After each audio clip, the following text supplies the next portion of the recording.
Actually, this Manhattan building worth 30 millions proves that it was sold in a day, like hot горячие пирожки, Hotcakes. like hot case, and it was sold in a day like hot case. But retail investors, hot cakes. Sorry. Tokenize, the YouTube channel that shows you the faces of blockchain-based real economy. Subscribe and find out how you can be a part of it. Okay, so hey everybody, this is a continuation of a rare treat that we've gotten a few days ago when we sat down with Arnoldas Nalceda and the Smartlands CTO Ilia Obraztsov. That one was great, but I wanted to get to the nitty-gritty of the whole technological thing of Smartlands, how the platform's set up to work, what's the long-term perspective there, what's the technical background that allows Smartlands to be what it is today. Ilia, hey, pleasure to be here, pleasure to have you on. Let's get to it from the beginning. Smartlands hired you a little late in the game, so you came in, the thing was already rolling, and then you came on board with what purpose? At that time, was there a technology that needed improvement? Was there no technology at all? Was there a solution that they hired you specifically to implement? What was the, why did you agree to work with Smartlands? I came to Smartlands. I started off to Smartlands at late summer last year, and at the time, a legal framework was just set in stone. The concept of tokenization was defined and invented, and at the time there was a really good development done at the wallet part and the tokenization, that's how to issue tokens on Stellar, trading, etc. But there was lack of technologies at the scope of regulations, or the scope of compliance, how we can make tokens to comply with FCA, with existing legislation. And my first task was actually to develop the regulated segment of Stellar network, where we can issue tokens compliantly. So that was the actual purpose of hiring you. You had to develop a token fully regulated, perfectly compliant, with which Smartlands is now can bring to market pretty much any security token offering there is in the world. Yeah, so first of all, this task is mostly related to off-chain technologies. We have a set of oracles that are monitoring every transaction in our regulated segment, that are assigning every transaction before it's executed on the Stellar network. And I have really a huge background in cloud computing, in designing reliable and scalable cloud systems. So my background was really a good fit for the task. And we developed really a scalable application capable to handle tens of thousands of transactions per second, even more than Stellar network can handle at the moment, really quickly, and with good technology set, it's ready to have dozens, thousands of projects tokenized, and dozens, thousands trades happens each 5 seconds. That is ledger close time on Stellar. So it's the legendary Visa time. Visa claims to do like 100,000 transactions a second. They say that it's just almost impossible to scale to Visa numbers like 10, 20 compared to 100,000 a second. Is it true? I mean, do you yes, there are different consensus algorithms, and of course, if we talk about proof of work that is powering Bitcoin blockchain, Ethereum blockchain, it's almost impossible. But at the moment, there are already developed other algorithms like proof of stake, delegated proof of stake, and federated Byzantine agreement that Stellar is based. Among our technical team, we really don't like, let's say, proof of stake because it's a little bit how traditional finances are working. But federated Byzantine agreement we think is a perfect decentralization model, and with FBA, with Stellar Consensus Protocol, we can achieve almost Visa number of transactions without any troubles. That was going to be my next question. We're sort of like smoothly segued right into that, because you guys have selected Stellar not by chance. You've done a lot of work figuring out which chain is the best for the end game of Smartlands. you decided that you were going to go with Stellar, or was it some other way around? Was it Stellar that came first? That's what I'm asking. Was it Stellar that came first to Smartlands, or was it Smartlands that selected Stellar as the main instrument for its implementation? It was actually that decision was made before I joined the company. Right, so It was since the They came beginning, in, they but told you to develop in Stellar. That's it. no, of course, when I came, we did huge research considering what algorithms will be best fit for our product. At the moment, there are even successful tokenization companies who run on Hyperledger, but we think that actually we need transparency and immutability that only public ledger can give us. And we also weighted additional features like development complexity, like existing functionality that is done, like traction that is made by foundation, but by Stellar Development Foundation. So, and we decided that if talk about current market, Stellar is one of the best choices for tokenization and for implementing all features that are required in token economy, that are required for secondary trading. On Stellar, it's just a small smart contract. If we want to implement, let's say, atomic swap that will be built in our bulletin board solution, it's a small smart contract. If we want full-featured MTF trading, exchange like it's already built into the chain on DEX. So it was obvious choice. So speaking of MTFs, I know you guys have just put up well, it's not a contract, it's more like a memorandum of understanding with Arcox. I'm not sure how to pronounce it. Arcox, yeah. Arcox? Okay, so Arcox, do you see the technical implementation of that union as of yet? Or is that a long road to hoe and you guys have a lot to figure out together? Yeah, of course, we are in talks, in continuous talks with Arcox, and I cannot say that at the moment we already set in stone all the protocols, all the technical details of the implementation, but the road is almost clear and only details are remaining at the moment. Because we have just native tokens on the Stellar blockchain, and security tokens will be like every token on Stellar blockchain, just in a regulated segment. These tokens can be transferred, and Arcox can open a wallet on Stellar network, and these tokens can be put to this wallet. Yeah, there are minor details remaining to figure out, like how we will account ownership rights on the Arcox exchange, how we will deal with hold requirement of SLT tokens for holders on Arcox blockchain, how we will distribute dividends, but it's really just a work in progress, and it's a matter of API integration with between our backend and Arcox backend. I cannot see that there are major troubles and deal breakers at all. So I know you guys put out the two-year strategic program of development of Smartlands.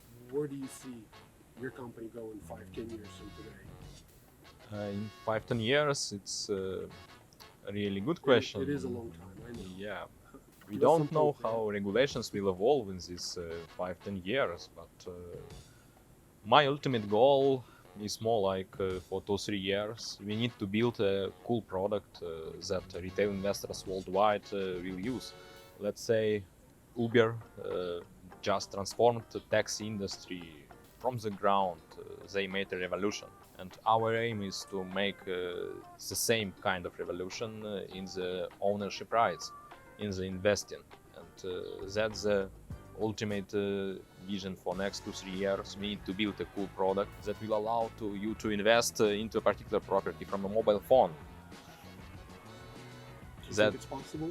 Yes, that's definitely possible, and we have all the groundwork already done. We have legal framework, we have understanding how compliance should work in the public blockchain environment, how ownership rights can be recorded on the blockchain, how trading can happen, how investing can happen. So it's a matter of how we'll pack it into the product, what ultimate value proposition we will present to users. And in 5-10 years, that will be a long journey. I believe regulations will evolve. Maybe we will make Smartlands decentralized. We will not need licenses at all. It's just, I'm imagining. There might be a lot of interesting things believe if you don't need license, if you are the issuer, you put property on the blockchain, people invest into your property, you distribute dividends without middlemen. But if in 10 years regulations will evolve, technology will come. Yeah, that will be excited. I've heard about a lot of great use cases for security token offerings. I think it's safe to say that it's as of today, it's a universally accepted instrument for crowdfunding. But I haven't really heard like thundering successes in this space. Can you comment on why is it that it's really not picking up? Well, it's just the beginning of the game.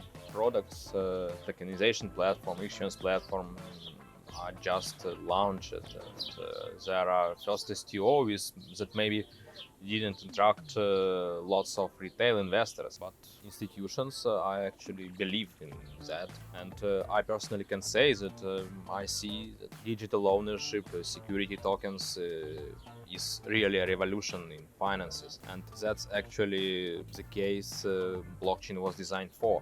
I believe it's still a beginning of the road, and it's a matter of maybe marketing, maybe it's a matter of really good products, good user experience, so retail investors will start to invest. We see tremendous interest among institutional investors, but retail investors didn't yet step in, as we can see, and but it's a matter of marketing, and it's a matter of good products. We are still just developed the product, and they will come. It's like Uber. Yeah, Uberization of the economy. It sounds really great. But let me ask you this: you're dealing in an extremely intricate space. It's really complicated. I've been at this for a few years now, and it's perfectly clear to me that it's not for everybody. And yet, a lot of people that I'm talking to, a lot of websites, a lot of platforms are built for what you call Uberization of the space. Simplification, sometimes oversimplification of something that's really complicated and not accessible to a regular Joe, if you will. Why not just tell people, look, this is something that's really not for everybody. It's complicated, but the rewards are pretty substantial. So you might as well hit the books in a few months after, a little bit of trial and error. Maybe you'll succeed. But a lot of people making an emphasis on how simple it is, how great it would be to just hit a button and become the owner of part of building. Part of the building. Is it? I mean, can it really be that simple, or we're just sort of creating an extra marketing hype for this space? What do you think? Yeah, I think both things need to be done, and first, of course, it's a matter of product. Product should be designed for the average Joe. I see there is actually lack in that matters among blockchain projects. They are not for everybody. It's not a surprise, and we need to change that. That's our next main goal. And of course, marketing also is important. Uber burned milliards of dollars of money to widespread the word worldwide. So that's the two things. We need good product and marketing. Right. It's obvious. You mentioned it, and I know it for a fact that for the purpose of asset tokenization, Stellar is probably the most appropriate, the most optimal blockchain there is. But does it matter which asset are we talking about? I mean, we have assets that are very different in nature. We have private equity, we have real estate. In fact, as far as I can tell, that's your very first tokenization project on Smartlands. There has to be some specifics in terms of the technical side of implementation of tokenization project. I mean, the difference makes difference between certain asset classes. Am I right or am I wrong? Or is it all just the same thing from the technical standpoint? From a technical point, it's all the same thing as long as we are talking about fungible tokens. I mean, the tokens that can be divided up to 7 digits. It doesn't matter. Stellar has perfect native support for such type of tokens, DEX integration, etc. Stellar smart contracts, and it's all the same for all type of equity, debt, etc. There are minor details in the legal framework for such type of tokens. Maybe if talk in details, let's say if there are debt bond tokens, we can put it on MTF, on exchange right away without MTF license, but it's like a variety in legal framework, but not on the technical side. Let me ask you this. I've been to Consensus 2019 in New York City, and there was a stellar meetup where Jed McCaleb, he's nice enough to answer a few questions from the public. Somebody asked him if Stellar plans on providing some extra support for people who are issuing certain tokens on that blockchain. And Jed McCaleb said that it's really everyone on their own in terms of further development in Stellar, and they're not going to provide extensive assistance to people who are issuing security tokens on Stellar. And it kind of bothered me. Are you aware of that? I mean, is that something that I misunderstood, or you haven't? Yeah, so we are perfectly aware of that, and I can say that it's more like ask Microsoft to support every application that is built on Windows. Right. So for us, we cannot see that it's any kind of major issues associated with that. And Stellar Development Foundation are doing a great job. They are evolving Stellar network, making it more scalable, more easy to run full validator node. They declare their main focus to be payments because they want to really transform how Vault Wire payments are done, and it's actually the name of product, Vault Wire. That's the one they did with the IBM. Yeah, so they are focused on that, but it's, let's say, their proprietary product where they want to make some money, probably. I'm not sure, I don't know. But they provide a perfect platform that is Stellar blockchain, and as long as this platform is working and it's decentralized, so it's really almost impossible to turn it down, even if Stellar decide to leave, if Stellar Development Foundation decide to leave. Is it possible that you guys are just like, go to hell with Stellar, we're going to go some other way? Well, I personally and our team of developers consider, let's say, Stellar. There is a perfect analogy that, let's say, we compare blockchain with programming language.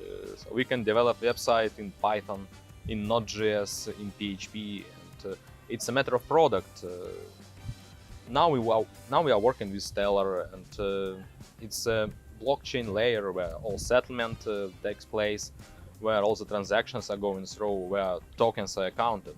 But if we want, it will be not a big deal actually to move, maybe even to Ethereum with Ethereum smart contracts, maybe on EOS, on Telegram open network when it will be launched. They will have perfect support for smart contracts. I already read their documentation. I can say that our main value is actually competencies with on the compliance matters. We spent numerous times on the meeting with CMS lawyers. We really developed perfect understanding of how we can transfer ownership to be digital, and that's our main asset. That's where we see the main value of Smartlands. If we'll talk about our competitors, all of them are implementing, let's say, platform for tokenization, like SaaS product. And if somebody wants to issue security tokens, they need to do all the legal and compliance work on themselves. I will not mention any particular competitor, of course, but they have full support for regulation matters. When you say you're not going to mention any competitors, do you mean on the technological side or on the commercial side, on the business side? There are like $15 trillion worth of assets around the world that can be tokenized. Basically, anything that has a documented rightful owner can be tokenized, which means that there's no such thing as competition in this space. Do you agree? Yes, of course. There is. It's a blue ocean. There are room for everybody. Speaking of blue ocean, what do you think of governments claiming rights for natural resources and then sort of throwing it right back at the people, but in the token form? Like some global entity or the United Nations or something else will claim the ownership of all the natural resources on Earth, and then it gets all tokenized on some sort of a super global blockchain highway so that every person on Earth gets to own a piece of the planet. What do you think of that? That sounds interesting, and in 20 Do you think years... technically it's possible to implement something Technically, if we define a legal framework, Smartlands can support that behavior already. We'll cut that to the end of the interview. Okay. That's a nice ending. Tokenize, the language of the new blockchain-based financial markets. Can you speak it? Subscribe to Tokenize and let's find out together.